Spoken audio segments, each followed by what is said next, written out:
Ladies and gents, boys and girls, happy Wednesday, happy hump day. Hope you're all doing well. Chris Phillips here, the Daily Crow of the Spurs Up Show. Appreciate you all tuning in. It is Wednesday, January the 18th, 2023, and really excited to chat with each and every single one of you today here on the Daily Crow. Of course, as always, we're taking your questions, your comments, your calls as well. 843-790-3377. That's 843-790-3377. I see C. Youngblood, Madison, Cameron, Stephen Borwell Jr., Kayshawn, Gavin, Travi, Brack, Hunter Kelly, John Edward. What's going on? Excuse me. Also, those in the Big Cock Club Discord, head over to the TDC Questions channel, to be sure your questions are answered there. Again, really excited to chat with each and every single one of you. Of course, guys, as always, TDC brought to you by our friends over at Prize Picks. Go download the Prize Picks app or go to prizepicks.com. When you do, use the promo code TSUS. It's sign up to receive 100% instant deposit match up to $100. Guys, if you're not playing with Prize Picks, I don't know what you're doing, because so many fans and listeners of the Spurs Up Show and of the Daily Crow have made tons of money with our friends at Prize Picks, and you should as well. Again, go download the app or go to prizepicks.com. You can play anything and everything, college sports, pro sports. They've got it all. That's Prize Picks, and use that promo code TSUS at sign up to receive that 100% deposit match. With that being said, let's go ahead and jump into the phone lines. Call from Hunter. Hunter, what's up, man? How are you? I'm good, man. What about you? I'm doing fantastic. Appreciate you asking. What's going on? Yeah. So, a couple questions. Have you heard anything about Nicholas Harbor? I don't know if you still have the crystal ball on us at all. I have not heard anything new on Nicholas Harbor, no. So I think we're all just kind of awaiting his decision. Should come in the next couple of weeks, obviously, but I have heard nothing new on Harbor. Okay. And one more question. One for the 12-team playoff thing. Does that start 2024 or 25? I think 25. It could be 24. I'm not exactly sure, to be honest with you. Don't quote me on that. But I think 25. It might be 24, though. Maybe it is not this season, but the next one. It might actually be 24. I don't know. Maybe somebody can comment and tell us. But not this season. That's all I know. Yeah, I didn't know if it would count as, say if we got ranked in top 10 this year, and, beginning of next year, we can be in the 12-team playoff or something like that.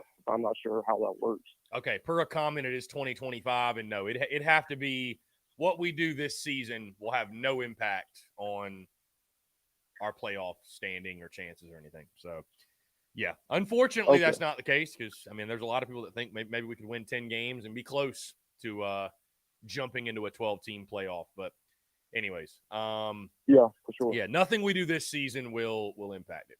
So, okay, I appreciate it, man. That's all I needed. Hunter, I appreciate the call, man. Thanks so much. Yeah. Great stuff from our friend Hunter, guys. Again, the phone lines are open. 843-790-3377. John Edwards says it's 2024. He just looked. Okay. So you just looked, John Edward. Good deal. Good deal. Appreciate you doing that. Let's see. Jeff Gullich's Harbor ranking drops could only mean one thing. He might be a Gamecock. If he signs elsewhere, he will go back up in the rankings. Isn't that funny? That's kind of sad that we think that, right? Which it tends to be true, though, Jeff. It tends to be true. The cock drop. That's a real thing. Cocky Twan, what's going on? Appreciate you tuning in. So I do want to point something out, by the way, because my guy Dalton called me out just a little bit ago, like a couple minutes ago, actually. Brad Crawford tweeting out that, give Beamer credit for getting his guy in Dowell Loggins. Had he waited, Loggins would have been promoted to OC at Arkansas. So Kendall Briles is reported to be moving to TCU to be their OC. I just asked Brad the question to more so give him the opportunity to respond, because I don't think Dowell Loggins is going anywhere. Like, I don't think Shane Beamer would have offered the job. I don't think Dowell Loggins would have taken it if he thought realistically, and if he really wanted the Arkansas job, and he could have just stayed there and waited it out. So I don't think he's going anywhere. But you guys know I enjoy the banter. I enjoy the conversation. So I'm sure the question on a lot of people's minds is, if and when Kendall Briles leaves, will Dowell Loggins consider going back to his alma mater, by the way? This isn't just some random school. He went there. So, I think it's worth a conversation for just a moment. And so my question to Brad was just, well, what's stopping Dowell Loggins from going back? I'm not even saying going back right now, but could Dowell Loggins possibly consider going back in a year, in 2 years? Could this be like a maybe shorter term OC fix than we thought? That's all I'm saying. I'm not saying that Dowell Loggins is going to pull the rug out from under us and jump ship and head to Arkansas. I'm certainly not saying that. So please don't quote me on that. I simply just asked Brad the question. So, and again, I think the question's fair because it's his freaking alma mater. So let's see. Yeah, Craig, I'm doing fantastic, my guy. I don't know exactly what you're talking about, but I'm doing great. David says, do we have an update on Jeff Coat? Heard the situation is still ongoing. Yeah, I as far as we heard from Sports Talk last night, Sports Talk tweeted out and said that they were still working on getting Jeff Coat into school. And guys, we know now at this point that it has nothing to do really with his academics. It's something that happened at Mizzou. I think when he was a freshman, something that happened early on in his career at Mizzou that is hitting a snag with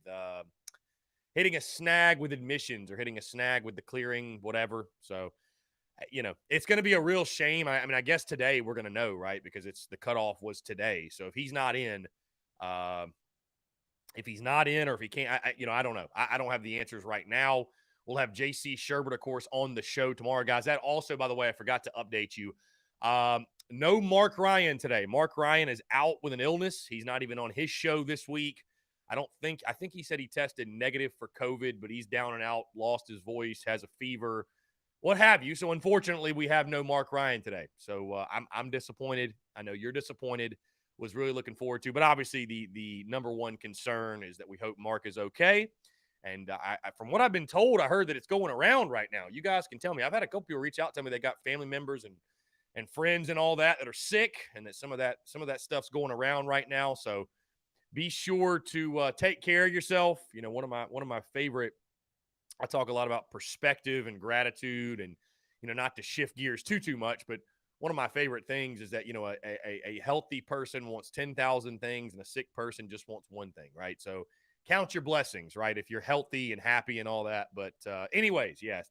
Look forward to get Mark Ryan back on the show next week. And, of course, we'll have JC Sherbert on tomorrow. Brendan M., what's up? Class ran over. Hey, it's all good, man. Appreciate you. Elizabeth Ballard says, do you think Monty will bring back some of that Gamecock baseball magic? I sure hope so. I mean, obviously the impact we need to feel is at the plate, swinging the bat. And, Elizabeth, I'm as excited to talk about baseball as you are to talk about it as well. Trust me, I'm excited. I'm ecstatic. I'm pumped. Again, people, and I've had this combo in here so many times, but people ask me a lot about, like, covering the different sports. What's the favorite? I think everybody at this point knows, like, I'm a baseball guy. There's nothing like football, but I love baseball. And, but what I love about it too is, like, football is so much fun. Excuse me. Football's so much fun because we spend the entire week, the build up to the game, right? There's only 12 games, and we're building up all week long. I mean, we literally are previewing and breaking down the game all week and stuff like that. And then you have that one game on Saturday. I love the daily grind. I mean, obviously, guys, it's why I'm able to do what I do. I love the daily grind. I love having a daily routine. I love getting after it on the daily. And that's what baseball provides you, right? I mean, you don't play every single day, but you play what feels like every single day, right? You got your Tuesday midweek, you got Friday, you got Saturday, you got Sunday. You're just playing. And in the first couple of weeks, we got Tuesday, Wednesday. We got back-to-back days of midweeks. And I love that. You know what I mean? I love waking up and knowing, hey, we're going to the yard today. I love waking up, hey, we got a game today. Those are so much fun to me. I find great joy in that. So looking forward to it. Really excited. Again, of course, we got 30 days. The countdown continues. Tomorrow's podcast that drops, we'll be talking Gamecocks relievers. And that's going to be a fun show because the bullpen should be absolutely electric this season. Very excited for what Kingston and company have built with the bullpen. I mean, we should be deep, guys. I mean, again, we talk about the pitching staff and how good the pitching should be. And, I mean, the bullpen should be second to none in the SEC, truly. So, 843-790-3377. That is 843-790-3377. Lee Hopkins says every position's important, but do you think we have the pitching to get us back to Omaha? Yeah, we've got the arms, in my opinion. If we stay healthy, we have the arms. I think we absolutely have the arms to make a deep run. I'll say that. It's this season, as we all know, Lee. It's all about just swinging the stick. It's all about swinging the stick. Really is. Can we swing it? That's it. I mean, if we can hit 260 in SEC play, we are going to be a really good. We might win 40 games. We'll win close to 40 games if we can get 260. We hit 270 in SEC play, we're winning 40 games. Like that's how good the pitching is. I mean, we don't have to hit that well. You know, we don't have to be the best hitting team in college baseball. We don't have to be the best hitting team in the SEC. Like, we just need to be solid. That's it. You know, we just need to be solid. So, you know, what's really exciting, too, is, again, we get to the week of opening day, and I'll give my projected starting rotation and stuff like that. And you're going to need a starter to start in the midweek. But I think you're going to see, you know, you got these youngsters. I think a guy to keep an eye on is Eli Jerzimbeck. I don't know exactly how to say his name, but a freshman right-hander. Absolutely filthy. D1 baseball is really, really high on him. You know, I think he's going to be a midweek guy, no doubt. Jerzimbeck, you know, I think he's going to start in the midweek. You know, you bring back Cade Austin, who was phenomenal last year. Brett Thomas, who was solid last year. The one that I hate that went down was Roman Kimball, the Notre Dame transfer. I hate that he went down. But you get Jackson Phipps, the lefty, back from injury. Also, Nick Proctor, the Cal kid. People are really high on him. My guy, P-Dawk, just talks about Ricky Williams like he's the next Trevor Hoffman. Really, really good player, though. The transfer from Clem sucks. They probably say that was the best transfer we got from them. You know, Dylan Askew's a transfer. How about Wesley Sweat is back? Then you got other freshmen, Austin Williamson, Connor McCreary, Trey Wheeler. So you've got arms, man. And then again, you talk about the weekend rotation. That's what I was starting with. I mean, if it's, you know, Sanders is a definite, right? Matthew Becker, I think, is a definite. I don't think Becker's a pin guy. I think he's a starter. So the third spot comes down to between Noah Hall and Jack Mahoney. And whoever doesn't win that job is going to be just filthy in the bullpen. Just going to be filthy, right? So, and here's the thing people forget. Hall was brought in last season from Appalachian State to be a bullpen guy, right? To be a bullpen guy. So I think Hall in the bullpen would make a lot of sense. I mean, I think a lot of the Sunday spots just going to be who pitches better. You know what I mean? Like, I think they're going to let the competition run through spring. You know, they'll decide and they'll determine. I'm sure they've got a really good idea right now. They'll probably give it another week or two though, and then they'll make their decision, right? Because you want to start gearing up. Whoever's going to be your starter, like, we're going to know, right? Because they're going to start gearing them up through these inter squads. You know, normally what you'll do, I'm sure they're going to start scrimmaging this weekend, or if not this weekend, the next. I would imagine this weekend, but they'll probably start out like guys like Will and Becker and all those starters. They'll probably, you know, throw them 2 innings, or they'll have them on like a 40 pitch count. Then the next weekend they'll put them on a 50 or 60 pitch count. Then they'll kind of bump it up to 75, and you know they gear them up for the start of the season. And then obviously early in the season, you know, guys aren't going more than 6 innings, maybe 7, but it's a marathon, not a sprint, right? You don't want to have to, especially in non-conference play. You know, you want to be hitting your stride as you get to SEC play, right? And then you're at the point where, okay, guys can throw 100 pitches if they need, whatever, but you don't want to burn guys out, obviously. So, anyways, you got options. And that is that's where you want to be. That's the place you want to be at. So, Stephen Boyle Jr., what's up? Travie, Bruin Nation, appreciate you tuning in. John Edward, off the top of your head, who should be the closer? That's a great question. That's a great question, John Edward. I don't think there's one guy. You know, Cade Austin was really, really good. Really good in that role. You know, I think Jack Mahoney could be your closer. I think Jack Mahoney's got the makeup to be a closer. You know what I mean? You know, I list him as a starter, but I think he's got the makeup to be a closer. You know, Eli Jones is back. I don't think he's going to be a closer, but I think he'd be another fantastic midweek arm or a bullpen arm. Also, dude, I didn't even mention James Hicks. Where does James Hicks go, right? Where does James Hicks go? Is he a pin guy, right? Is he a starter? Heck, he could be the third starter. I thought he was okay last year, but could Ricky Williams be your closer? I think Nick Proctor is more of a long relief guy, but again, that's something I don't know right now, John Edward. I'll be honest with you, and I have not been out to. I'm going to try to make it down for a couple of scrimmages. As soon as Gamecocks baseball drops their scrimmage schedule, I'm sure they're going to have some on the weekends. I will make a day trip. Down to Columbia for a couple of them to just kind of get a feel on our team, because I have not gotten to do that. D1baseball.com. You guys know those are our homies over there. Actually, I've got Aaron Fitt of D1baseball.com coming onto the show on Friday. So that will be an interview for next week. Really, really excited to get Fitt on the show. Yeah, looking forward to it, man. Looking forward to it. He does a fantastic job. So, yep, Aaron Fitt does a fantastic job. We normally have them on every single year. And guys, I'm also working right now to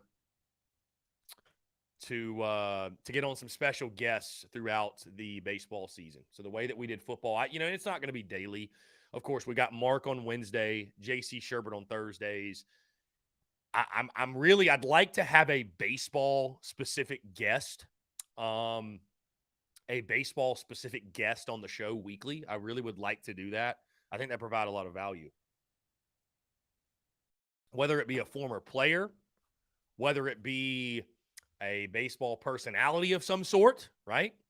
So we'll see. It really just kind of depends on, can people fit it into their schedule? That's really what it comes down to, right? That's what worked out so well. When we had guys like Jake Crane and then Garcia and my guy Alex McGrath and others that, just it worked out well. That's one of the toughest things, right? Just scheduling it out. But special guests will continue. I don't think we're going to have a special guest on the podcast tomorrow.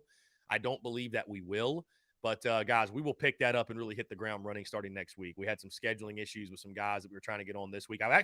It's funny. I say that I'm not having a special guest on, but literally we got JC on tomorrow. I did a interview with Girls in the Game that I believe is dropping this week. I've actually got a conversation tomorrow with Mark Rogers at 11 that he's going to drop on his airwaves. So, we're doing plenty.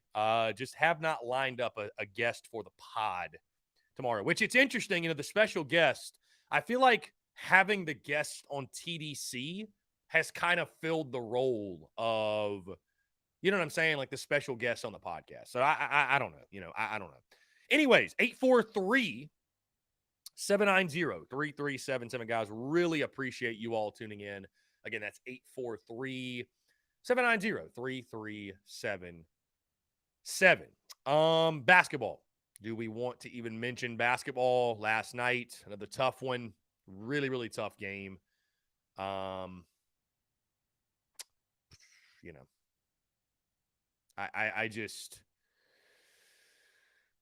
will say this. And it's unfortunate, but I actually dropped a comment this morning to somebody on Instagram, and I think it's the truth. At this point, and it's the battle that Lamont Paris is fighting. It's the battle that Frank Martin was fighting. It's the battle that anybody who is the head basketball coach at the University of South Carolina will be fighting. I don't remember the last time that basketball was anything more or anything less than just that thing that kills time between the end of football season and opening day. That's just where we are. And so that they're fighting the battle of trying to change that narrative. But especially when you're this bad, when you're this porous, you're losing by double digits to an Ole Miss team that hadn't won a conference game.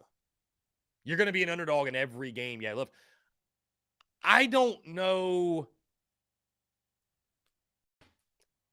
I don't know. I don't know how many more wins are on the schedule. I don't know how many more. I don't know how many more wins you can really point at and say that's a dub. Can you find any? I don't know how you beat Kentucky. I really don't. I really don't know how you beat Kentucky.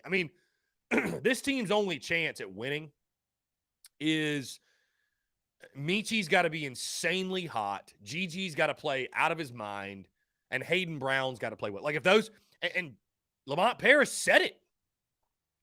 Lamont Paris said it. Like if those guys aren't playing well, they don't have a chance. They don't have a chance.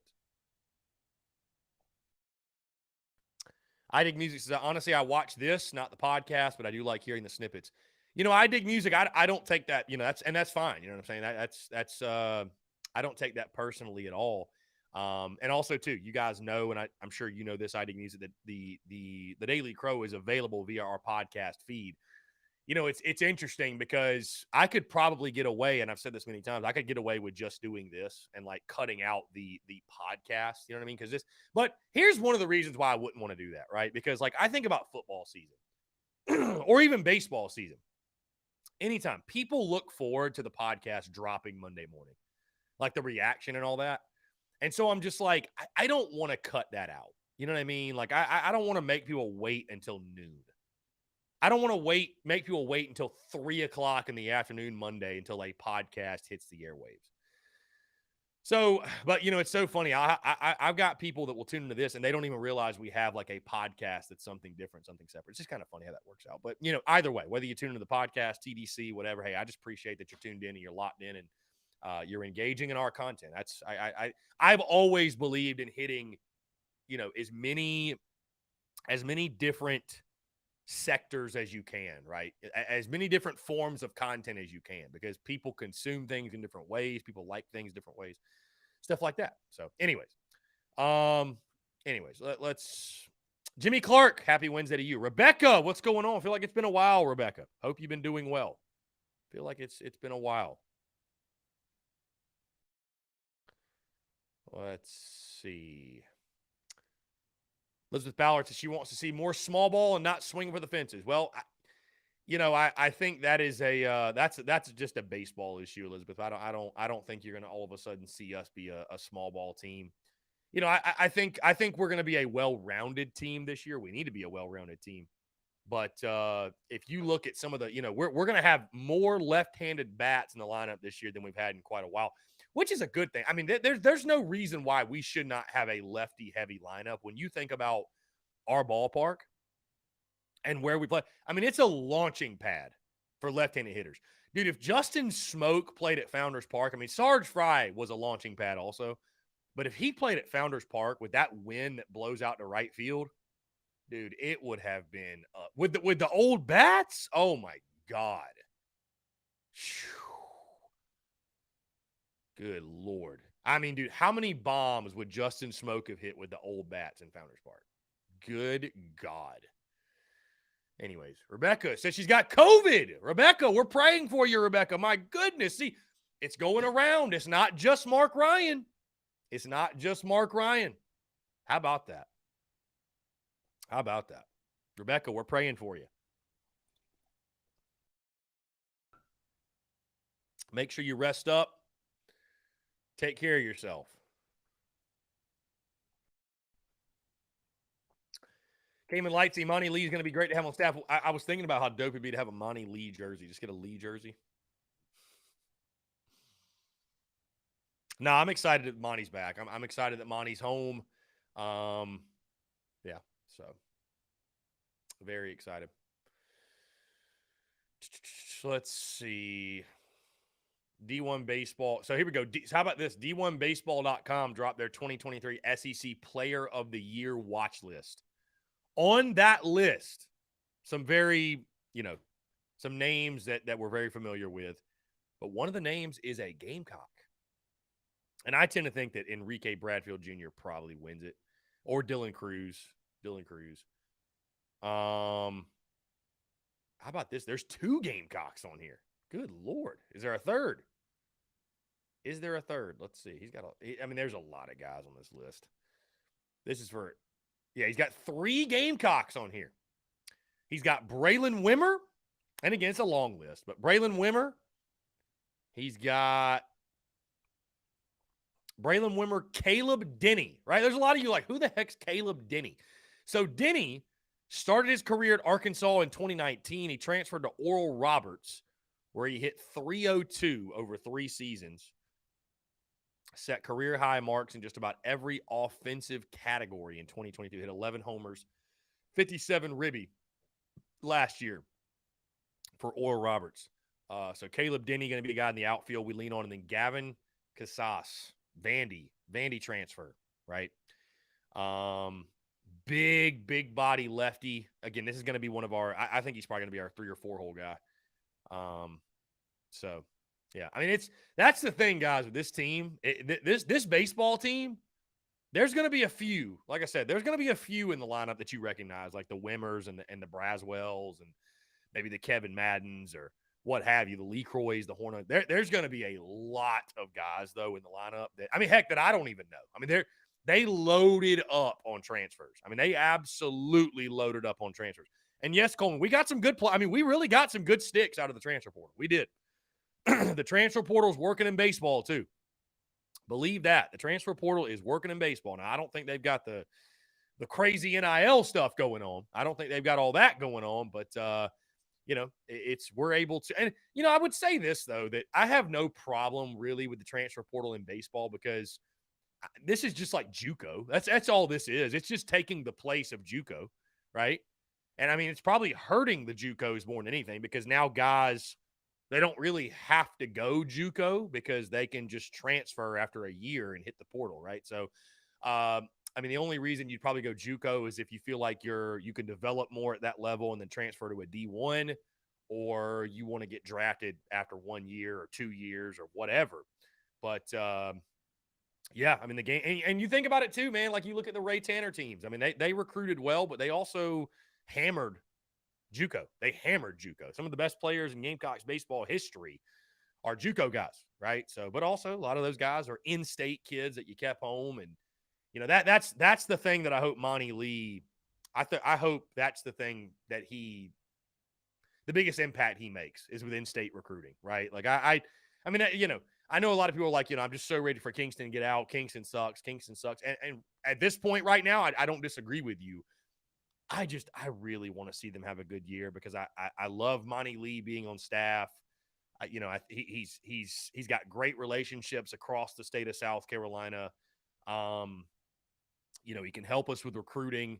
It's about keeping the best players home, man. And like, if you're not doing that, I mean, it's like, that was one of the more disturbing things I think I heard last year about Kingston was that, like, you know, he's not liked by coaches in the state and like he doesn't recruit the state well. And we got in-state kids heading here and heading there and what have you. I just, that's absurd. That's ridiculous. You know what I mean? That's ridiculous. The best players in state, you go to South Carolina. That's it. Like, South Carolina is the place you go play baseball. Like, that's where everybody wants to go. That's it. That's where everybody wants to go. So, you know, to me, it's crazy to think that's the best players in the state of South Carolina could be leaving. It's just wild. I Dig Music, 227 days, 8 hours, and 7 minutes until football season kicks off. I hear you, my guy. 227 days. We got 4 months until we even start our countdown. How about that? Gad letting me know that it's Casas. Casas. His brother plays for the Red Sox. Really? Okay. So Gavin Casas. All right. Thank you for letting me know that. I did not know that. Anyways, guys, Jonathan Lee, Chris, any insight on a DN or running back in the portal we might get since the Jeff Coat thing isn't working out for us? I got no intel right now. The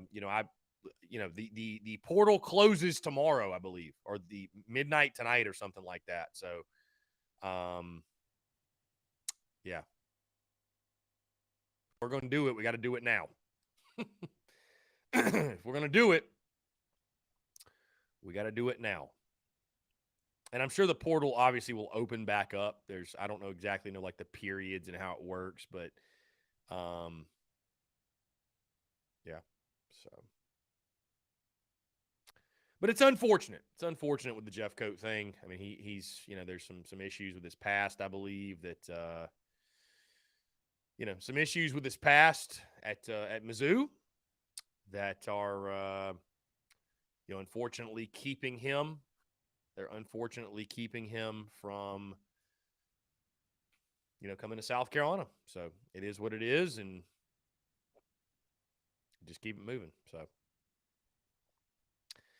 anyways, guys, did y'all watch the basketball game last night? I'll be honest with you. I went to a birthday dinner. Right, went to a birthday dinner, and I watched a lot of the first half. kept an eye on it on my phone in the second half, and but that's unfortunately the point that we're at, right? Where it's like people I feel like are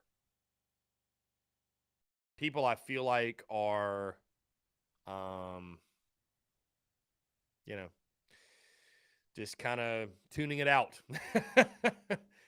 People are kind of tuning it out. I mean, I don't blame you. Nick Stebbin, faith in Beamer that they'll land Jeff. I don't know that Beamer can really do anything. Like, what can Beamer do? I don't know that he can really do anything. Rebecca says, where's John Rice? I don't know. John's been busy working. Rick Foreman said the new Clemsucks baseball coach said he's making recruiting the state a priority. Take it for what it's worth. I mean, I'm sure he is, Rick. I'm sure he is. I mean, you have to. There's too much good talent, good baseball talent in this state to not make it a priority. He'd be foolish not to make it a priority, right? So I'm not surprised to hear him say that. By the way, guys, let me remind you of this. TSUS.store. If you head over to our store, I have not published it or promoted it yet on social media, but if you go check out the store, you will notice we are dropping or re-releasing a lot of our old baseball merch and also dropping new baseball merch as well. Everything from our Yardcocks baseball collection, a brand new Win Anyway collection, right? A staple of Carolina baseball. The collection has been re-released on comfort colors, long sleeves, hoodies, all that good stuff. And if you go to our store, we're cleaning up the store a little bit. The collection list up top, you'll see some of the graphics have gotten replaced. And you'll see one of the collections now highlighted at the top is simply Yardcocks. So all of your baseball merchandise can be found there.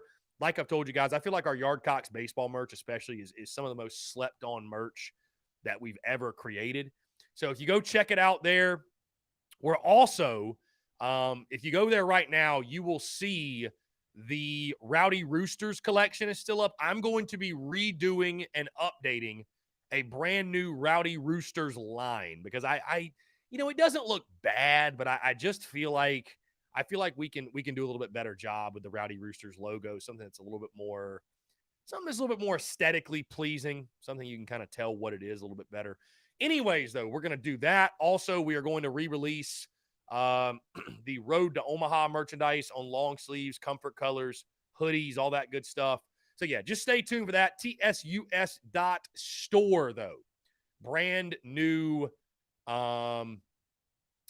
baseball merchandise on the way. And again, really appreciate you guys. I love and supporting the merchandise side of the business. Of course, we've dropped the Beamer Rattler 23 stuff on Monday, and it's already been a smash hit. So I really do appreciate you guys. Nick Stebbins says, ran into Spence. He saw my old merch, and he said, go cop the new merch. Did he really? How about that? What a guy. What a guy Rattler is. Love that. Appreciate Rattler. Appreciate Spence for that. How about it? Jacob E. says, kind of crazy how they ranked the baseball team for this year after not winning more than 30 games or even having a winning record last year. Well, Jacob, that's because baseball is a year-to-year game, right? It is. And, we have a new-look team, Jacob. We have a new-look team with our best pieces back. Like, we didn't lose anybody. Added 5 or 6 really good transfer portal sticks. A lot of the freshmen you had to play last year, a year older. Will Sanders is back leading your rotation. You get James Hicks back from injury. Jack Mahoney's back from injury. Jackson Phipps is back from injury.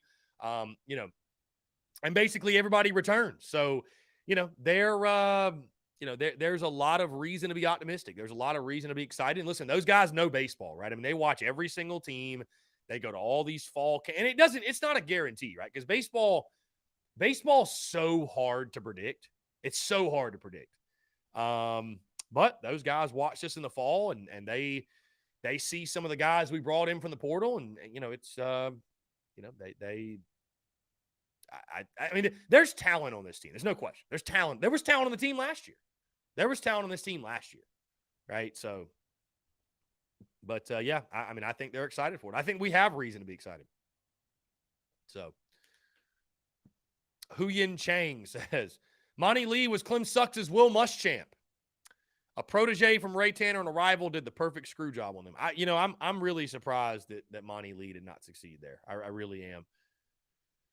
Really surprised. Really surprised. Yeah, so.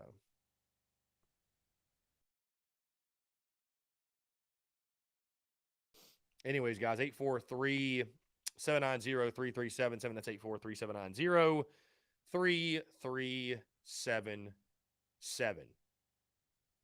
I can appreciate you all tuning in. Thank you all so much to continue love and support. Like I said, tomorrow's podcast, we will talk Gamecocks relievers, and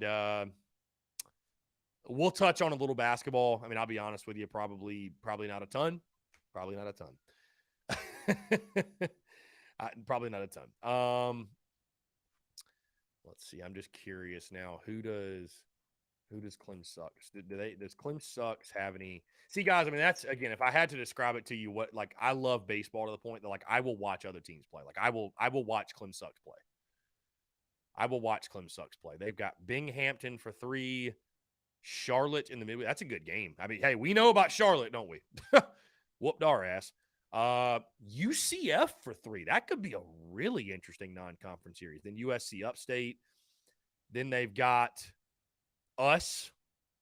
And yeah, that game is that Saturday game at Fluor Field has definitely been scheduled for 1:00 because they've got it on their site as well at 1:00. Then they've got East Tennessee State and PC that next Tuesday, Wednesday. They got Georgia State. They got an interesting non-conference. Georgia State for 3. Then they got College of Charleston on a Tuesday night. Old Chad Holbrook. I might have to go. Well, we'll probably be playing that night. And then they open up ACC play with Duke. So there you go. Dude, they got it. They're playing at Kennesaw State. How about that? At Kennesaw State. Let's see. Who else do they have? They got Coastal Carolina. Like, bro, Clem Sucks' schedule's wild. Coastal at home. They're playing at Georgia April the 11th. RIP in peace. Then they got Georgia at home the next week. Kennesaw State at home again. Dude, their non-conference schedule. They're playing at Coastal Wednesday, May the 10th. Their non-conference schedule is more fun than ours. I'm not going to lie to you. I'm not even going to lie to you. We do not, like, I mean, we've got some all right midweeks, but we don't have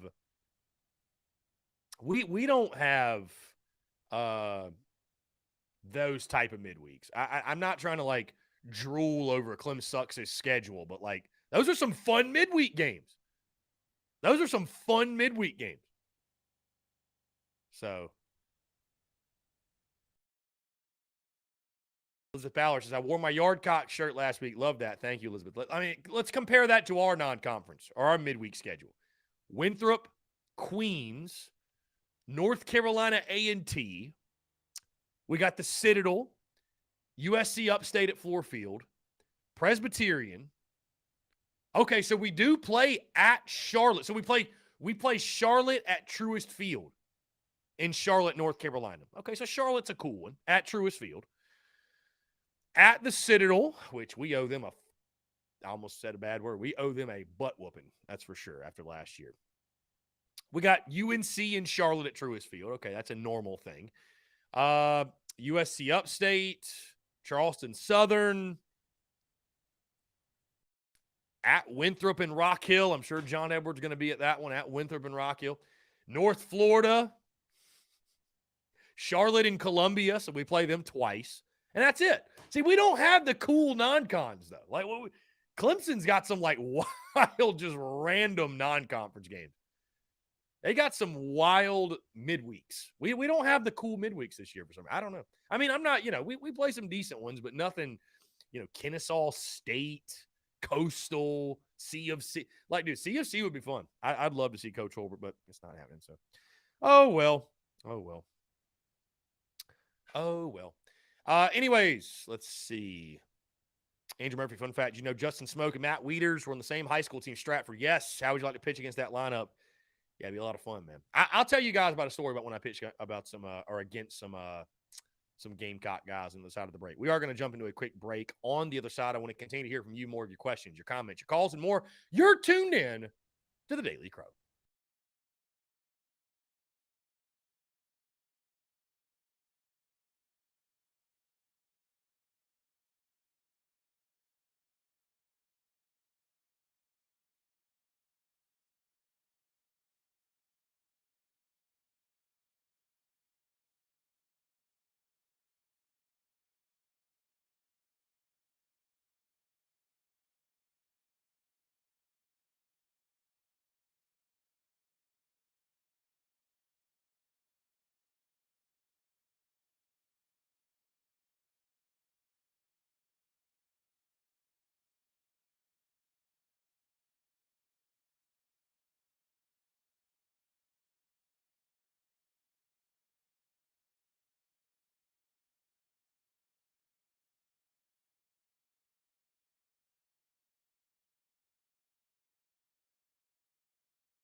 All right, guys, we're back. Taking your questions, comments, calls. 843-790-3377. That's 843-790-3377. Here on this Wednesday, January the 18th, 2023. Connor Lee says, I've been missing out on TDC. My schedule this semester is brutal. Well, Connor, glad to have you here today, my friend. Brendan Dim says, my question is, why do we play North Florida all the time? I get Winthrop, Charlotte, and Citadel, but why North Florida? Brendan, I'm sure it's just they create these schedules, I think, like years in advance, and for some, who knows? I mean, Ray Tanner might have had some connection with the 80 there. I mean, you never know. You never know. It is random. It is very random, but yeah. So, I mean, it should be a W. Should be a W. So that's kind of what the midweek's supposed to be for. Hopefully that's the case this year. Let's just taking a look at the D1 baseball top 25. We play, let's see, LSU, Tennessee. We don't have Ole Miss, do we? I don't think so. Florida, Arkansas, Vanderbilt, North Carolina. That's 6. 6. So we play 6 teams. We play 6 teams ranked inside the D1 baseball top 25 this season, and all 6 are ranked within the top 12. So, and 5 of the 6, we have a 3-game series against them. Of course, UNC, we just have the midweek with. So, but I mean, dude, it's the SEC, and we're ranked too. So, I mean, it's the SEC, though. I mean, it is what it is. It's every year the schedule's like that. You know what I mean? Yeah. So, yeah, TaylorMade, good point. Good point. Tennessee is crushing right now. I mean, I know that our boys in the Big Cock Club Discord, Dalton and Brenda, they hate to hear it. But when you talk about athletic departments and, yeah, TaylorMade, makes the point. Yesterday we were asked about being top 10 in every single sport. Tennessee is doing that.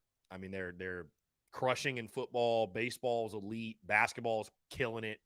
So I think right now you could argue Tennessee has the best athletics department in the conference. I mean, I think you really could. I don't know exactly what they are in women's basketball, but they traditionally have a really good women's basketball program. Obviously, they're not where the Gamecocks are, but Tennessee's crushing across the board. And Brendan, I'm not pulling for Tennessee. I know that the Gamecocks beat Tennessee, but and I'm glad we beat Tennessee, which, by the way, shout out to the dude Gamecock Repeats on YouTube. I don't know if you guys follow him. I'm actually subscribed to his channel. I mean, he's a small YouTube channel. But what he does is he just uploads old games, right? He's got 713 subscribers. But I look last night, and he has uploaded, right? He has uploaded or started uploading. So he's uploaded both the Tennessee and the Clem Sucks games from this past season. But not only did he do that, the Tennessee game, because that game was on ESPN, right? He uploaded the Skycast, he uploaded the Command Center, and he uploaded SEC Nation. So you can watch all those things now. Here, I'm gonna drop this in the Discord for my people. In case y'all ever want to go back, watch some different telecasts of the Tennessee game. You can do that. So really cool. Really, really cool. He's also got tons of like old baseball videos and everything. It's a lot of fun. Really, really cool. Tons of videos, dude. Tons of videos. I mean, it's just all kinds of videos. Old baseball, basketball, everything you can think of, man. All the College World Series wins. Heck, he's got a regionals game from 2000. He's got 02 Carolina Clem Sucks, 02 Carolina Nebraska College World Series. I mean, it's all kinds of stuff, man. Really cool. Really cool. So, really, really cool. Let's see. Andrew Murphy, which Gamecocks you pitch against? Yeah, great question. So I got to pitch in one of the last games. This was fall of 2008. Yes, fall of 08. Because the first season at Founders was 09, right? So they were like ripping the seats out of Sarge Fry. I got to pitch in one of the last games that were played on Sarge Fry's field. And I pitched for a team called the Augusta Barons, right? We were just like a travel showcase team. And we played the Diamond Devils, which if you play baseball, you're familiar with baseball in the state, you know about the Diamond Devils, right? Really, really good team, showcase team, whatever. I forget the name. John Rhodes, I think, was the name of the guy who ran that, and tons of connections. But anyways, yeah, I pitched against the Diamond Devils when they had their team that featured guys like Chris Owings. Evan Marzilli was on that team. Drew Cisco, it was Drew Cisco. Yeah, because Mike Cisco, his brother, pitched to Carolina. Drew Cisco, who's committed to Georgia. My buddy Taylor Rozier, who went to Wofford. I said Marzilli. Who else? I'm trying to think. Who else was in that lineup? Oh, Daniel Aldridge that went to College of Charleston.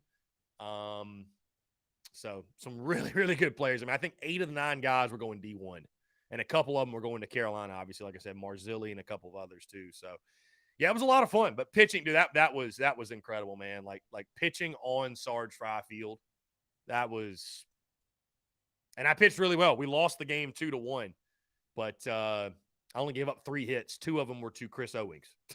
So that dude was, and I think Chris Owings, if I'm mistaken, I don't know if I'm mistaken. Let's see. How long did he play? I think he might still be playing. Yeah. Who did he play for last year? Yeah, played for Baltimore last year. So he's still in the big leagues. So, dude's filth. Dude's pure filth, bro. So, yeah, really, really cool stuff. Really cool stuff. Career 239 hitter, but damn it, he's a freaking 10-year big leaguer. So, not bad. Not bad. So Matt says, Chris, maybe you've answered before, not criticizing. Is there a particular reason you do this show at noon rather than evening? And no, Matt, that's not criticism at all. That's a fair question. Yeah, so I mean, I think the reason I picked noon to 2, this show, Matt, used to be noon to 1, right, when I first started it. And then we expanded the show. When did we go noon to 2? I think we went noon to 2. I forget exactly when that was. Anyways, though, I just picked the lunch hour, Matt, because I honestly, I felt like that worked best with my schedule. I'd rather do it during the lunch hour than wait super late in the day. It just honestly kind of worked best on my schedule. I mean, I'd be open to moving it around. I don't know. I just feel like the noon to 2 slot, though, works really well for us. Right. And I feel like most people, or a lot of people, like I said, are on their lunch break. And, I wonder when would people want this show to occur if it was not noon to 2? Would 5 to 7 be more convenient? Would 6 to 8 be more convenient? Would 7 to 9 be more convenient? Would 7 to 9 in the morning be more convenient? Would 8 to 10 in the morning be more convenient? So I don't know. I feel like noon to 2, the lunchtime, I feel like that is the most convenient time for all parties involved. I don't know. I like it. It like I said, it fits very well into my daily routine. It fits very well into my schedule. And you got to think too, one of the other reasons I don't do later in the day, right, is because, we have games and stuff like that. So it wouldn't make any sense to do it like 5 to 7, 6 to 8. Like I know Sports Talk on the radio, they do their show 6 to 8, but they don't care if a game's going on or we're playing or whatever it is, right? They're doing radio no matter what. So I don't think any time afternoon would make a lot of sense. And then if you do it like 2, Matt, and it's a fair question, but if you do it like 2 to 4, 3 to 5, that wouldn't make any sense because people are busy. And then again, the morning, I'll be honest with you guys, I'm not a morning guy like that where I want to wake up and do the early game, 5 to 7, 6 to 8, 7 to 9, like whatever. I don't want to do that personally. There would be some advantages to that, though. There would be, you could argue, some advantages, but I'm more of a night owl than I am a morning person, to be honest. Like I like waking up at 8:30, something like that. I'm trying to incorporate more so into my daily routine where I wake up earlier. But I tend to, for whatever reason, just find myself staying up later. So anyways, I think for now, 12 to 2 is going to be the slot. I know there's a lot of shows that like this noon to 2 slot. I know that JC and Phil, they're 11 to 1, right? So, yeah. Get this, guys. I tweeted this last night, but get this stat. Many of you may have seen it. So the Gamecocks lost last night. All right. South Carolina loses to Ole Miss last night. Okay. South Carolina has played 3 SEC games at the CLA. Right? 3 SEC games at Colonial Life Arena. They have yet to lead at any point in those 3 games. They have yet to lead at any point at all in those contests. Like, how crazy is that? I mean, it's wild when you think about it. It's wild. It's truly wild.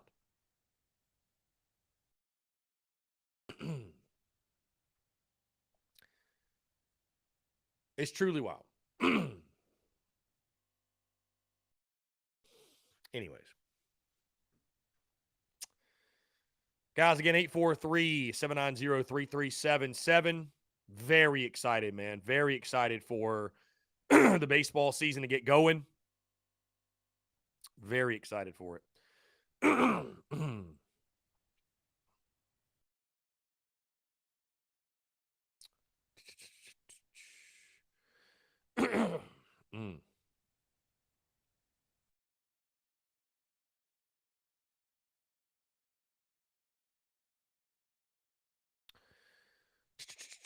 Rebecca and Cockatwan. What's up? What's up? What's up? Brian Lattimore says, the time works for the most part. I like that it's during the work day. Helps me get through the day. Harder for me to tune in the evenings. Yeah, I like it too, Brian, that it breaks the day in half, kind of, you know. I personally like that a lot. I like that it kind of separates the day. It's a fun thing. It's a very fun thing.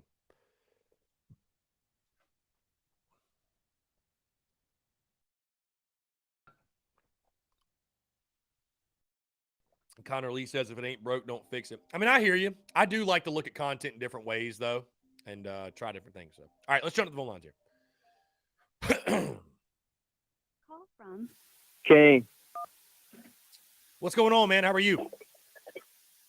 What's up, man? I'm good. How you feeling? I'm doing well. Appreciate you asking. What's up? Muzz, just had a quick question. So, I know you've been on the baseball side.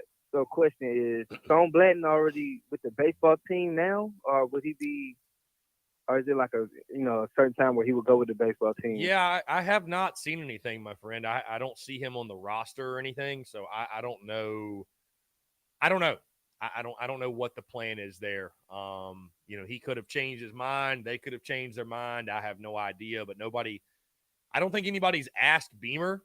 He hasn't said anything, and nobody has updated. I mean, if let me say this, if he's with the baseball team, he's practicing right now. So, and I guess, Right. Again, I guess we don't know, but yeah. So it's just one of those things where I think Kingston or somebody's going to have to update us, but I'm not exactly sure. Oh, got you. And one other thing, I know you saw what the Sports Talk SC said yesterday about Jeff Coates. So it's a little shiny light of hope, but I know it's nothing confirmed, but just to know that Beamer and them are still working to get him in, and he's basically, you know what I'm saying, everybody wants him in. So I guess that's a good sign. So I'm just gonna look at the positive. So hopefully we know something better by the end of this week. Yeah, but I hope so, man. I hope so. That'd be huge, but yeah, I mean, right now it's just wait and see. So. Yep. All right, man, for sure, man. Hey, I appreciate the call, my friend. Thank you so much. Yes, sir. Yep. Take care. Yeah, the Jeff Coat thing, man, is unfortunate. Like I said, the Jeff Coat thing is a bit unfortunate. Yep, it's a bit unfortunate, but it is what it is. So we just, you just gotta just deal with it. And I don't know. I mean, I don't know. I don't know if they're gonna be able to get him in or not. But to the point of the time and stuff like that and whatever. Again, guys, I looking way too far ahead. I'm still kind of playing with the idea of what we're going to do this season. I'm still playing with the idea of what we'll do this season in regards to, the T-Sus bus. I would love to do that. Need to find a big sponsor for it. But I'd love to do the T-Sus bus. If not that, the watch parties with Carolina Ale House could definitely still be a thing. I have a great time doing that. Those are a lot of fun. I've considered pregame and postgame, TDC, call-in shows. I mean, I've had a large amount of people request that, because the only post-game show that's really notable at this point, I think Gamecock Central maybe tried to do one, but the only real call-in show in post-game is on 107.5 The Game. The only thing about the post-game call-in show would be reckless. I mean, it'd be reckless, would it not? People calling in shit hammered, either pissed off or whatever, and there'd probably be a lot of people calling in pissed off at me, right? I mean, call it for what it is. Let's see. Okay, I don't know exactly where or when this was posted. It looks like it's on 24/7 Sports. Our friend Chase Youngblood posting for 24/7. Linebacker Stone Blanton's going to concentrate on football this spring and not head out to the baseball field. Blanton's been pretty headstrong in wanting to play both sports in college, but he's going to set aside time on the diamond this semester. It should be made clear, though, that baseball may be an option in the future. There were several factors at play in the decision. One of the main factors is the fact that he's had some shoulder problems in the fall that have lingered, and he's a little bit of ways away from actually being able to throw a baseball. He was getting some time in the cages over the summer and some in the early fall, but he suffered that shoulder injury in the Georgia games, done very little, if anything, with baseball since then. Of course, having a starting linebacker position along with the competition and needing to improve on the football field plays just about as much into the decision or more as anything else. Yeah, that makes sense. So it sounds like, again, Stone Blanton, he's not on the roster, will not play. Focus on football, which is fine. I think too, though, baseball there are a few guys that can just pick it up and I'm a starter. Oh, I'm elite. If you're not putting all your time towards it, I think it's great to be like a multi-sport athlete, but college is probably the time where you need to lock in on one sport. I'd love to see him play both, but I'm just saying, like, there are real challenges to trying to play multiple sports. And for football and baseball, Stone Blanton's experiencing it. The injury side of things, especially when you're a linebacker. I think also too, like, the Gamecocks picked up tons of elite talent through the portal baseball side. And so it's like, good luck winning a job. You know what I mean? Good luck beating out guys who are at the field every day. You know what I'm saying? Like, it's going to be tough for you. I just wonder, is he a better football player than he would have been a baseball player? Because Perfect Game was really high on Stone Blanton. Like, Stone Blanton, he was going to Mississippi State. So, pretty good baseball player.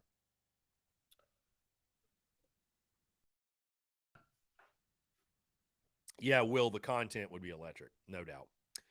By the way, guys, side note, since Will just commented, I'm thinking about my Myrtle Beach Gamecocks. We are working on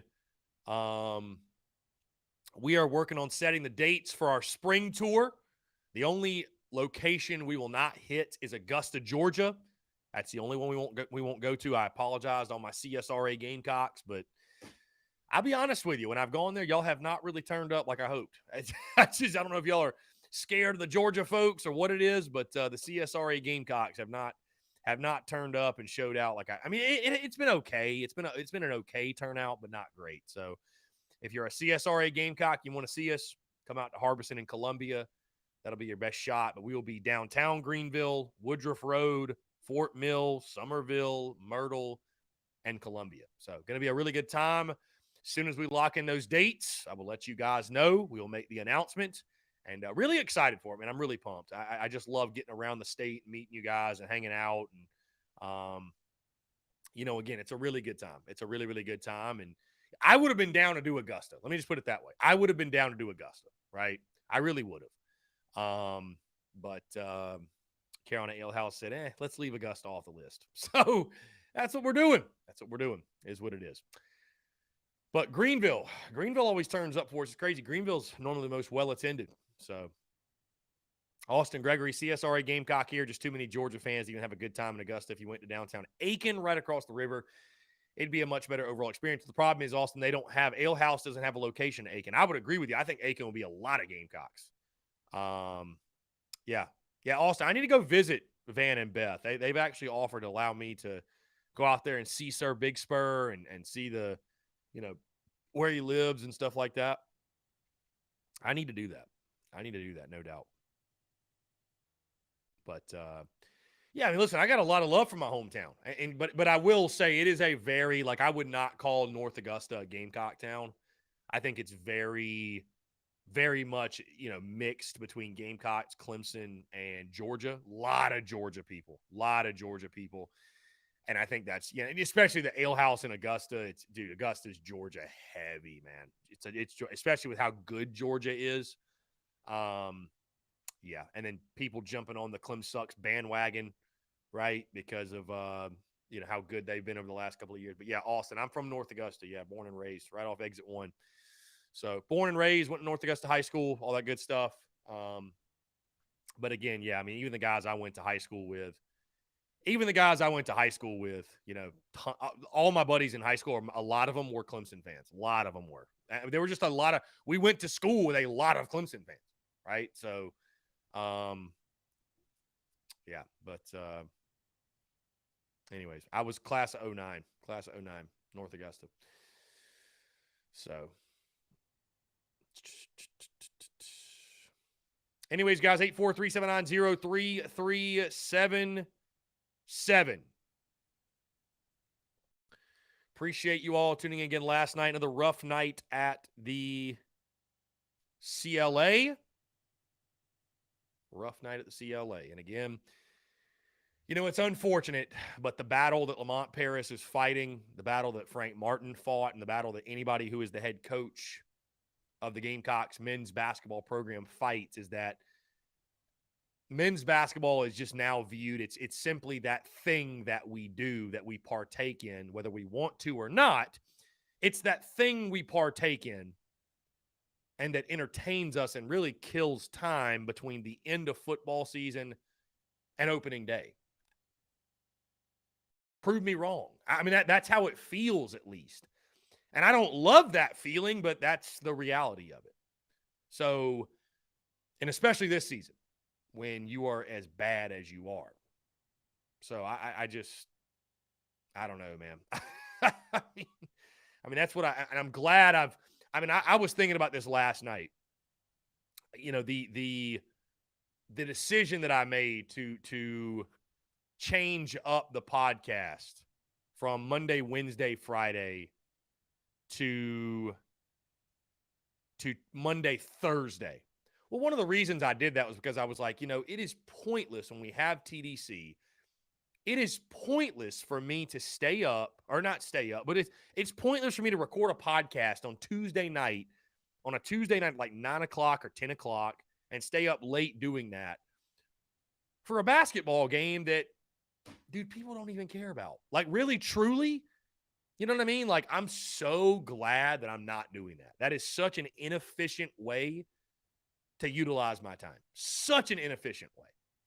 So I am really happy that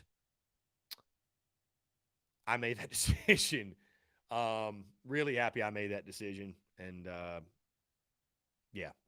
So this is a much, much more efficient way to utilize our time. No question. And again, Monday, Wednesday, Friday pods, they will return beginning of July. Beginning of July. Yeah. So Jerry Withrow has come up toward Chesterfield County, South Carolina. I'd be game. Why not? Babes and waves in the man. Appreciate you. Austin Gregory says, when will they start cutting ticket prices for basketball games?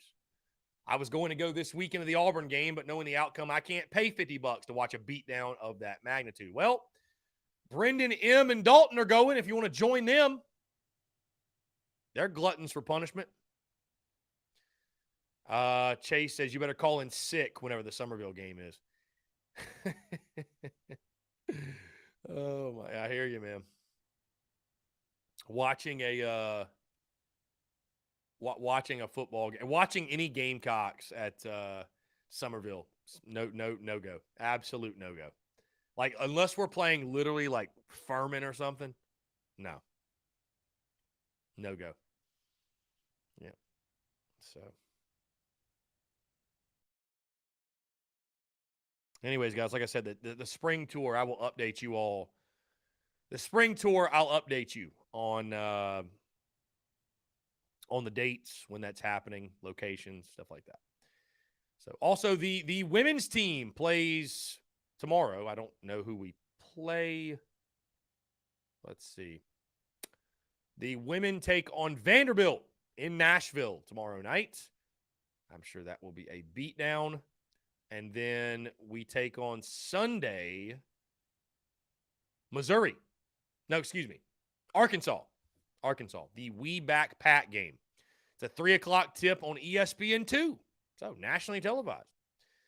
The big one upcoming, of course, is Sunday, February the 5th. We take on UConn at their place. Noon tip-off. That is aired on Fox. And then the other big one, Sunday, February the 12th, we play LSU. A 2 o'clock tip on the SEC network. That is a really, really big game. Outside of that, Thursday, February the 23rd, at Tennessee. 7 o'clock tip on ESPN. You know, I was thinking, let's see here. Okay. Is this in? So we might be doing something. We might do something with Carolina Alehouse for the women's basketball tournament, because obviously now I'm in Greenville, right? And the women's basketball tournament is in Greenville. So, at Bonds Course. Love that. So, yours truly, we might be – dude, you realize that, like, the how deep we are into the basketball season? The women's basketball tournament is only 41 days away. That's not that long. That's pretty damn close, actually. So, yeah, there's a chance I will go. I think that'd be a lot of fun to go. Max, do you think attendance gets better at Founders Park this season? Which is so funny you asked that, because they released, I forget who it was, released like a attendance 6,500 fans at every game. I can assure you there weren't. I can assure you there were not. Like, there weren't. So to your point, to your question, do you think attendance gets better? You know, I think attendance for baseball and basketball, right? Because last night CLA was a ghost town, which is to be expected when you're as bad as we are. But as I've said before, guys, and it still applies. I mean, baseball's the crown jewel of Carolina of the men's sports, and you know, and we love our baseball. You know, I think Gamecocks fans, we love our baseball more than a lot of other schools do. I know in the SEC, there's many other SEC programs and fan bases that would say that as well, but we love our baseball. But even when it comes to Carolina, if you're not putting a product on the field, on the court, this isn't football, right? Even football struggle with attendance, but like, it's even more important in basketball and baseball. If you're not putting a product out there, you're just going to have trouble drawing a crowd. And you can't, I'm sorry, guys, in the year 2023, you can't sit here and say fans should just show up no matter what. And they should, because when you think about the financial investment and the time and the energy that it takes, right, to go to these games and make it happen in these weekends. And you know what, man, if you're not getting the return on the investment, if you're not getting the product that you hope to see, then I don't blame people. You know, and there's a right. I'm not talking about, well, we're like a fringe team fighting for the post. Like, I'm talking about last year. You got a product that's under 500 that's losing to Xavier in the midweek and the Citadel and PC. And I mean, I wouldn't blame anybody for not going. I wouldn't blame anybody for not going. But yes, I will say this to answer your question. Yes, I think with this ball club, I think we will be better. I think you will see the crowds improve. And we got some really fun home series upcoming, which we'll highlight the schedule here on the other side of the break. Guys, we are going to jump into a break on that note. But on the other side, we're taking your questions, your comments, your calls, and more. You're tuned in to the Daily Crow.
All right, guys, we're back. Taking your questions, comments, calls. 843-790-3377. That's 843-790-3377. If you're having any technical issues, please let me know.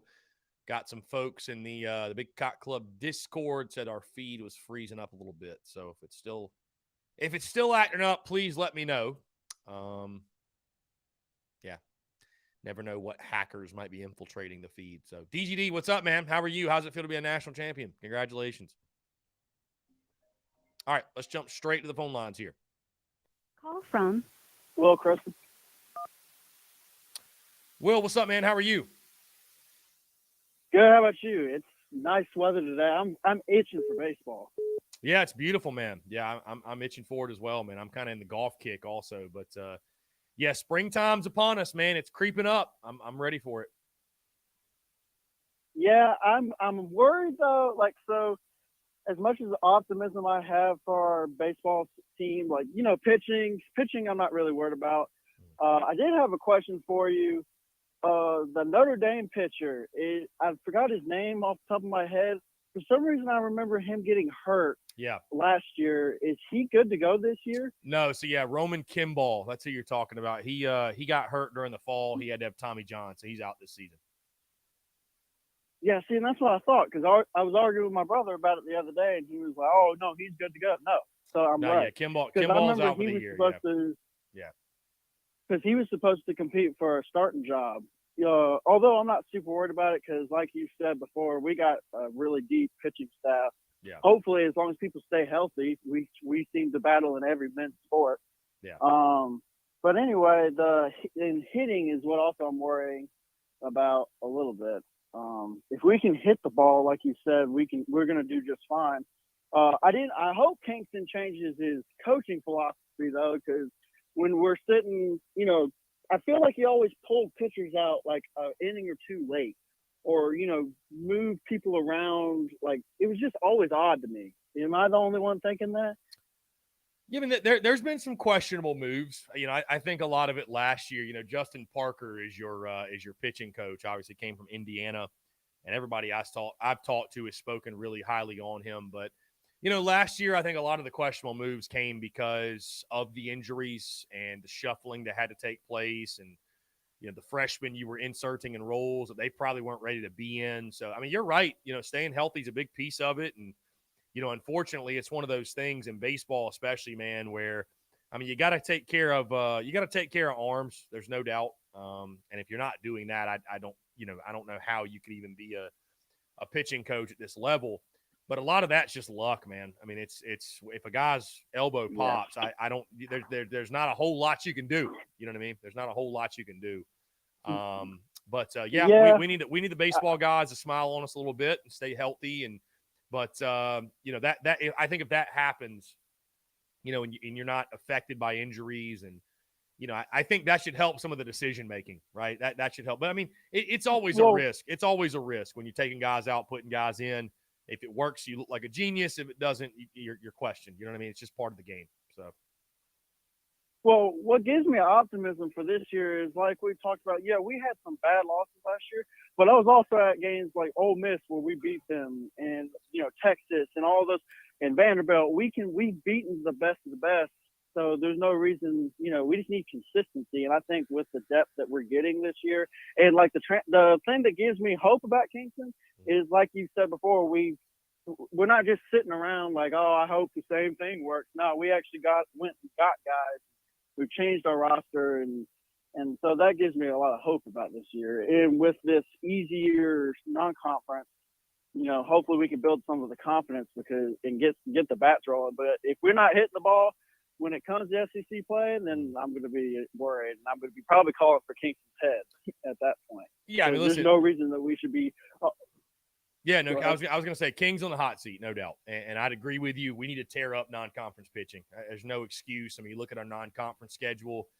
Outside of Clem sucks. I mean, it's about as manageable as you could ask for. I mean, we don't have some gauntlet we've got to run through. So, you know, at least in the first couple of weekends. So, you know, and to your point, you know, like I said, Kingston didn't just sit around. And, I mean, they completely flipped the roster, added a bunch of transfer portal bats, a lot of veteran bats. You know, went out and got some arms too, and you add Monty Lee, and So they did some shuffling. They did the necessary shuffling, and I think that's why, again, you're seeing D1 baseball rank the Gamecocks where they are. But now it's all about just putting it together, right? You know what I mean? And so it's put up or shut up time, man. I mean, there's a lot of pressure around Carolina baseball, which is a positive. Pressure's a privilege. That's what makes this program so great. And this year certainly is no exception. And I really do believe it's super regionals or bust for Mark Kingston. I really do. I think that's what's got to happen. I think you need to see a jump this year. We hear about the pitching staff. We hear about the great bats you've added. But you got to put it in action. We need to see some major progress this year. Well, yeah, because there's no excuse for us not to hold our baseball program to a higher standard because of where we've been at. I mean, you look at the wall, we're better than most of the programs in the country. And I even because Kingston was like, oh, we got to a far into a regional last year or something like that. Like, I remember him arguing at some point. I'm like, but that's like one of the bare minimum. Like, we should be assuming that we should be going to a regional and hopefully hosting. And now we're fighting for a regional the last couple of years. Like, no. You either get us to a super regional, and I don't expect us every year to get to a super regional, because the SEC, the top 10 teams in the SEC are amazing. And I think the D1 baseball, 7 of the top 10 teams are SEC baseball programs. You can't expect it all. I did have one question, and you might know this and you might not. Bosnick, is Bosnick listed to start for Arkansas at all? So I think Bosnick ended up signing a pro contract. Oh, really? Yeah, he ended up signing a pro contract. Okay. Yeah. So here's what happened. So he entered the portal, right? He entered the portal and then got drafted and then ended up signing anyways. So it was kind of I don't know, it was a weird thing. But he signed with the Pirates, I believe, 14th round pick. Yeah. Okay. Well, that makes me feel better. At least we don't have to see him this year, because that would kind of suck if we get beat by our own player. But then again, it made me feel better when I think yesterday you said that really he didn't play last year. Really, he was hurt. No, so, he didn't really he had a good freshman year. Yeah, he was injured. That was about it. Because the thing with Bosnick last year is, I remember going out to a scrimmage last year, and he was 87, 88, and he's normally a 94, 95 guy, and you could just see that he wasn't himself. And that injury lingered literally all season long. So, is what it is, and glad it worked out for him where he still got drafted. So glad we're I'm definitely excited. Yeah. Yeah, I'm excited for some of our younger pitchers that were kind of thrown into the fire last year. They got some experience now. Like Noah Hall, you remember he was kind of rocky last year at the beginning, and then in SEC play he really started to thrive. So I'm curious to see on now we know that he is a starter, he's going to be, and I'm curious to see him, Matthew Becker, all of them. We should really come into our own and have a good solid rotation, and then even mid relievers and stuff like that. Oh man, he's good. We, all the names I was going down our roster, we got some pitchers, man. There should be no reason even in a mediocre, an average hitting team, we should be in most of the games that we play against. Teams we play. Yeah, I mean, so, I'm excited. I'm hoping if we're an average hitting team, there's a good chance that we host a regional. That's again, I think the pitching is going to be that good. We don't have to hit 300. We just need to hit solid. Yeah, it's just because I don't really know who. I know some of the bigger names we brought in, but I'm not sure what bats are coming in. Who's coming in? Yeah, I guess we'll all figure it out at the beginning of the year. But yeah, I'm excited for this season. So yeah, I'm excited as well, man. I can't. But wait. Anyway, I appreciate it, man. Yeah, man. Hey, thanks so much for the call, my dude. Of course. Yes, sir. Take care. Great stuff. I think it makes a lot of great points. Yeah, I'm very pumped too. I'm very pumped for it. And again, I think I've said many times, I think the pitching is going to be elite. It's just all about what do the bats do? What do the bats do? So I made a remark this morning about realistic expectations for Carolina baseball. Maybe Mark SC Rooster 01 replies on Twitter. He says playoffs every year or postseason. Super Regional 7 of 10, Omaha 4 of 10, and National Champs 2 of 10. It's tough to say national champs too. Like, it's just so hard to win a national championship. So, but I love it. Hey, high expectations. I love it, man. Run to it, not from it. Let's jump to the phone lines. Call from Scotty. Scotty, what's up, man? How are you? Good, man. How are you? I'm doing fantastic. What's going on? Man, I'm just being honest with you. Like, I've looked at this schedule probably multiple times. Baseball this year, I mean, you look at it, we go to Vanderbilt, to Georgia, to Arkansas. We got LSU, Florida, Tennessee at home. Like, I'm sitting here and I'm wondering, is it going to be something like it was last year, to where we lose to the people we shouldn't lose to, and we beat the people we should beat, or shouldn't beat? Excuse me. But like, I don't know if that's just because, I mean, obviously I've grown up in baseball and stuff like that. I mean, you look at it, baseball is kind of the most unpredictable sport when it comes to it because of injuries or people getting in slumps or whatever else. But I mean, yeah, I'm excited to see it. But I know that, you know, in the back of my mind, like, I know Mark Kingston, he's, I gotta be honest, I think that this is going to be his last year. I really do. I don't really see much coming. I know that we've got stuff from the portal and we've recruited our asses off and stuff like that, but yeah, I don't know. Part of me worries about this year. I got to be honest with you. I mean, I think that's fair. I mean, I think that's very fair because we've gotten guys from the portal the last couple of years, and it feels like the guys that we've brought in from the portal have not lived up to what we thought they were going to be. I mean, Kevin Madden last year is a great example, and I've met Kevin in person. He's a great dude, great guy, but you know, how ironic, right, that he's a slugger at Virginia Tech and he comes to Carolina last year and he has his worst season hitting. I mean, it's just he was not very good last year. Just call it for what it is. He'd tell you he wasn't good last year. So why is that? You know what I mean? It's just and so you hope and you pray that with the I think that if Monty Lee was not into the fold, I'd be much more skeptical. I mean, I'm hoping and praying that the insertion of Monty Lee makes a difference, makes a massive difference. Because I mean, you make a great point, man. You make a great point. We've brought transfer guys in before. We've brought,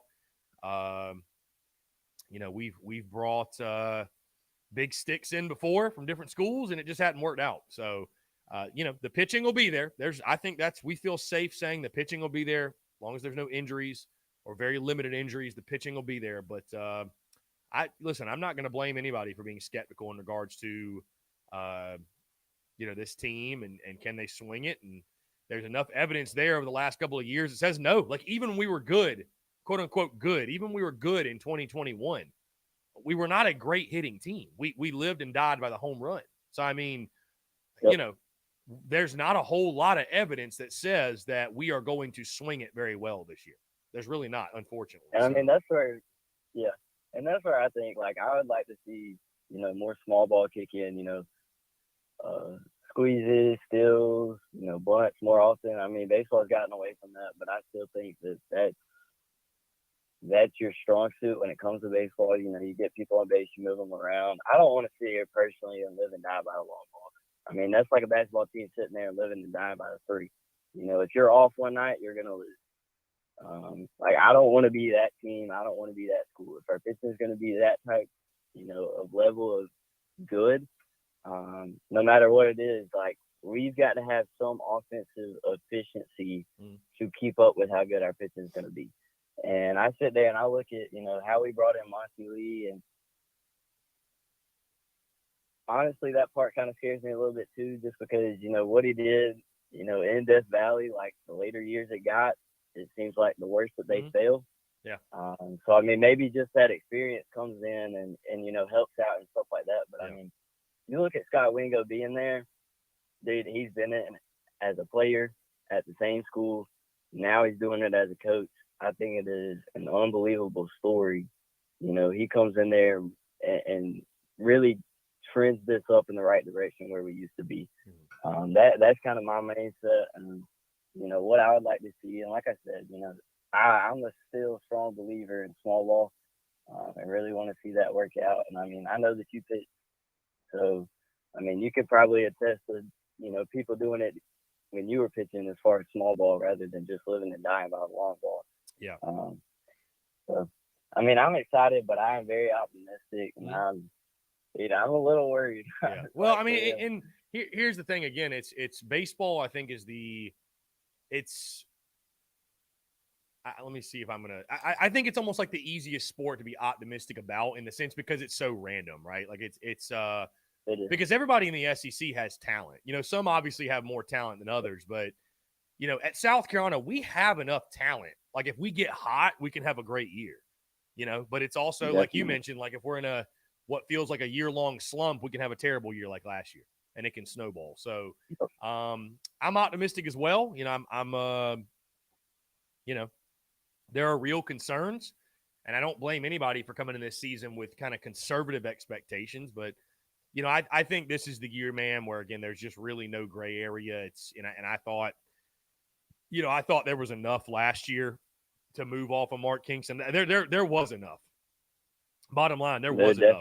There was enough. There was enough. Right. And looking back, and I'm sure many would agree with this, and hindsight's 2020. And I think one of the reasons they did not make the move on Kingston is because, you know, you fired Muschamp in you know, late 2020.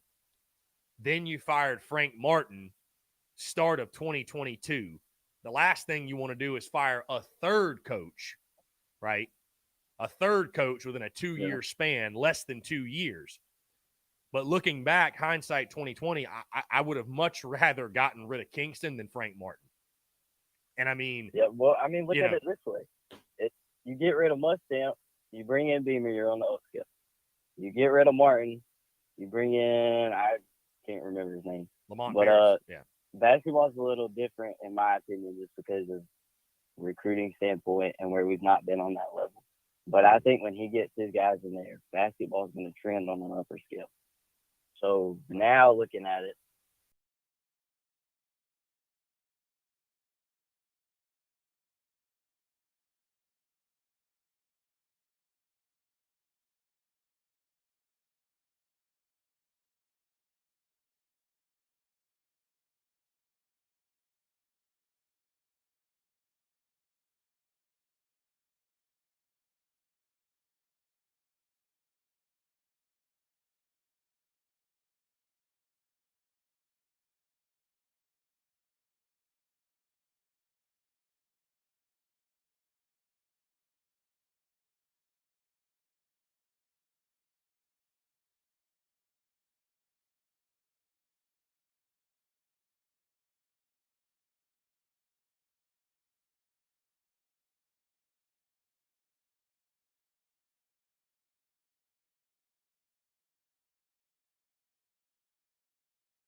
the camera went out. Okay, I don't know what happened with the camera.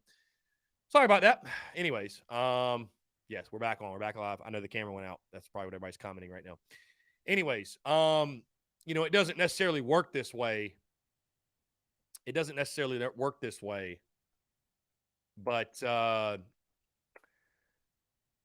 hindsight being 2020, if you could tell people, hey, you can have one or the other, right? Basketball just had a rough year. Baseball just had a rough year. You can get rid of one of the two. I will say, I think looking back, most people would have voted to get rid of Kingston. Because the thing with basketball is, like, we don't really have expectations of certainly greatness anyways. And Martin at least had us playing kind of above where we had ever been. You know, Kingston, there was enough last year to get rid of him. There was. So, and I'm someone that I love baseball. Like, selfishly, I love the Yardcocks. Selfishly, I love creating content around baseball. So, like, I'm not going into this baseball season, with, for example, the same vigor I had going into the 2020 football season, where I was like, you know, fire Muschamp, fire him. Like, we just knew he was a slapdick, right? And I didn't go into the basketball season last year with that either. And it's funny because people look at me and they're like, you wanted Frank Martin fired. How you feel now? I feel like I was very, like, I didn't come at the Frank Martin situation very hard. I just said, hey, like, I feel like the relationship's kind of played out. It's run its course. We're just sort of kind of spinning our wheels right now. You know, and it's time we go a different direction, right? It's time that we go a different direction. And I would have been totally fine had they brought Martin back. If they would have brought Martin back, I said, okay, all right, let's see. Let's see what he does.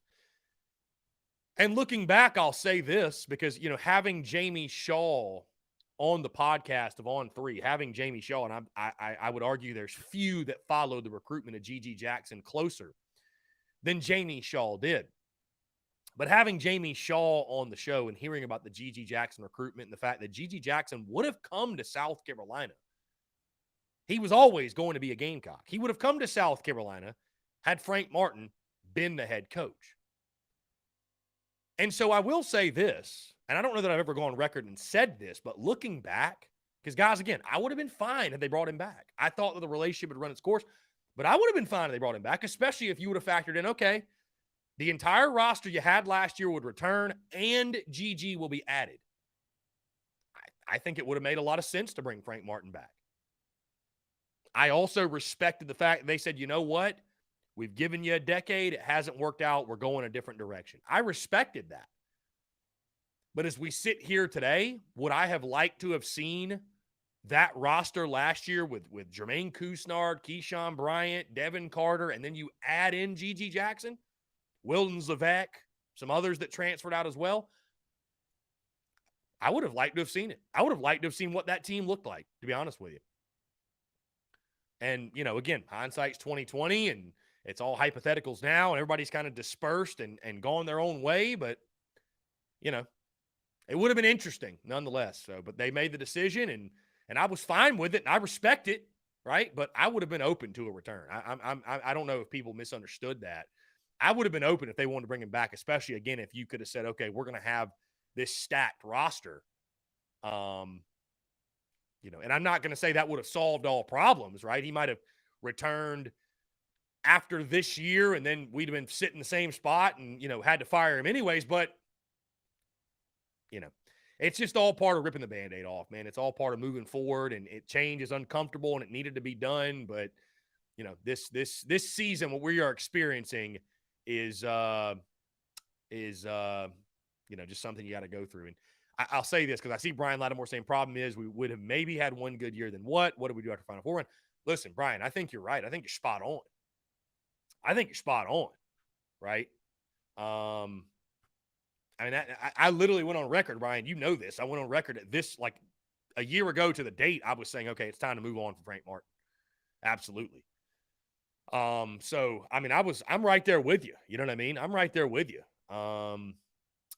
I guess I see both sides of it. You know what I mean? And it's like, damn, it would have been a lot of fun. It would have been a lot of fun to see that team plus G.G. Jackson. That's all I'm saying. That's all I'm saying. But you know what? You know what we could have done? We could have been sitting right here at the same spot, G.G. Jackson, and still had a shit year. You know what I mean? Still had a shit year. And, you know, then what? Then what? So, yeah, then what? So, I mean, I'm certainly not one of these people that's going to sit here and say, we should have kept Frank, like every loss. I'm not doing that. But when you think about it, I'm seeing highlights from all these guys that transferred out, and, you know, I'm it's hard not to think about it, right? It's hard not to think about it. On the baseball side of things, again, Kingston, it's very simple. It's very, very simple. Super regionals are bust. To me, it's that cut and dry. Because, again, guys, like I've told you, if you don't make the supers, one of three things happened. Number one, you missed the postseason. He should be gone. Number two, you were a 2 or 3 seed. You had to go on the road, so you weren't good enough to host. You had to go on the road, and you lost in a regional. He should be fired. And the third outcome, which could be the worst of all, is that you hosted a regional on your home field at Founders Park, and you got beat in your own regional. He should be gone. So, to me, it's very clear-cut. The expectations are as simple as super regional or bust for Mark Kingston to return as head coach in 2024. All right, guys, we're going to jump into one final break. On the other side, I want to continue to hear from you. More of your questions, your comments, your calls, and more. You're tuned in to the Daily Crow.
don't know why the camera is not kind of messing up on us. Either way, we're back taking your questions, comments, calls. 843-790-3377.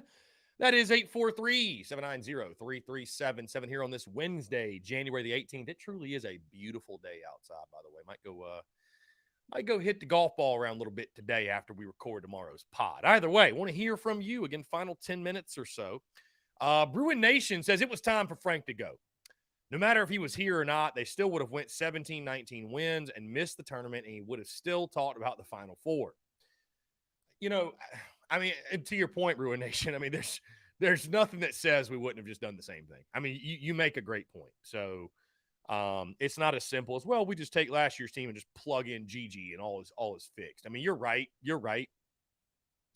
I guess I just, you know, we have the conversation because, again, I love open-ended banter and convo and back and forth and debate, and you guys know that at this point. But unfortunately, I've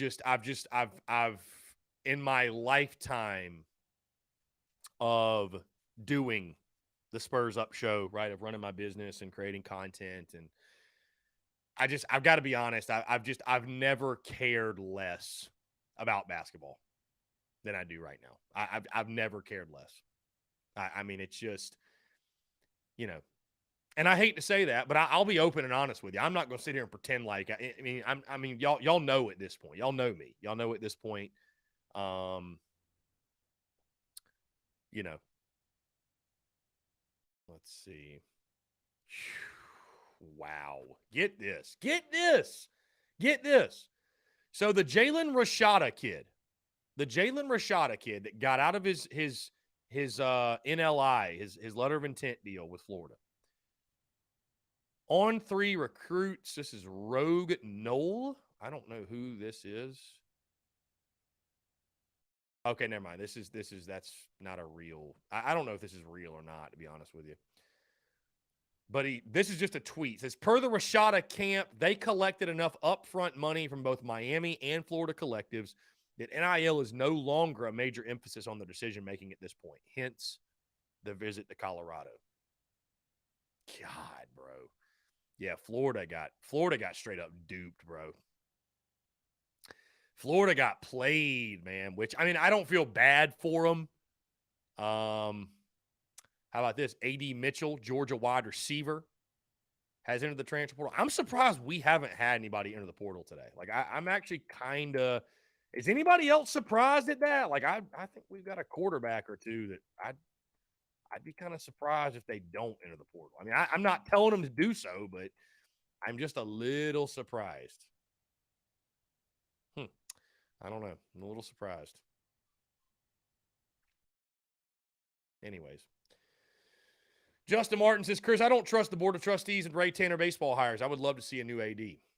You and probably everybody else, Justin. I think a lot of people fall out of fall in that camp, if you will. Jeff Gullidge, as bad as the basketball team is playing, do you think Gigi will come back?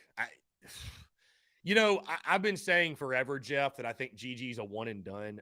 I tell you, though, you know, you watch him. I mean, I think he's got all the tools in the world. I think he's got the projectability to still be a high draft pick, but has he done anything that's – I mean, you look at his averages, though, like he's one of the top freshmen in college basketball. Like, he is that dude. But, I mean, is he lighting the world on fire like we thought he would? You know, I think SEC play has definitely been an adjustment for him. I'll put it that way. I think SEC play has, without a doubt, been an adjustment. So, let's see.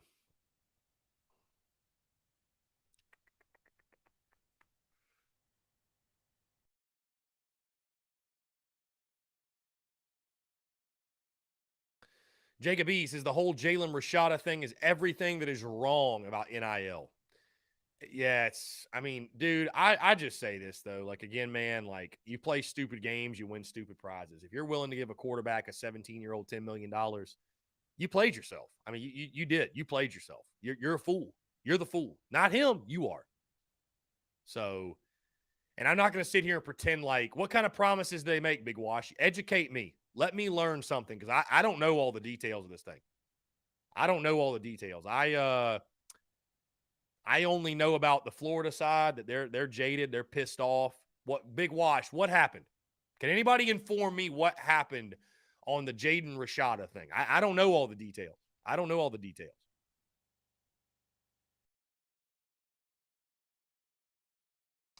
Our guy Dalton says, thought about going to the Auburn game on Saturday, but we were probably going to take another 40-plus point loss. Yeah, I'm curious what the spread will be in that one. Very curious. Very, very curious. So,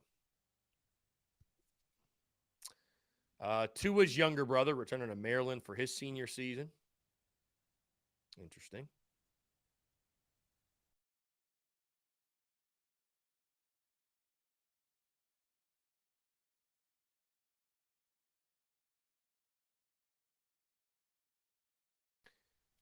Let's see. Big Wash said Josh Pate explained it all. It's all Florida. They promised $13 million and didn't have the money. Oh, the funding fell through. Well, you know, I saw a clip from Chris Doring this morning, friend of our show, guy I've had on a couple times, friend of mine, and he said exactly what I would have said. You know, I mean, I'll say this: you shouldn't make promises that you can't keep. Right? That's not setting a great precedent for what your career there is going to be like. But good on Florida for not giving the kid $13 million. I mean, truly. Good on Florida for not. I'd say the same thing about South Carolina. Good on you. There ain't no player out there worth that. Nobody. There's no college player. Like, see, that's the crazy thing, guys, is that when the pros pay a kid, right? Number one, these are organizations that have salary caps and they have buku's amounts of dollars, right? They have tons of money. Right. And then a lot of guys in the pros, or most guys in the pros, guys who have been in the pros before, when they get paid, they are getting paid off of like what they have done at that level. Right. They're getting paid based off their performance, their statistics, etc. Paying an unproven high school kid, unproven, completely unproven. Bro, just because you were the best player at your high school means nothing. It means nothing. Like when people talk about this, like, do you see his high school stats? Man, he crushed it this high school. Like, I literally do not care. Everybody that goes to a SEC school has crazy stats.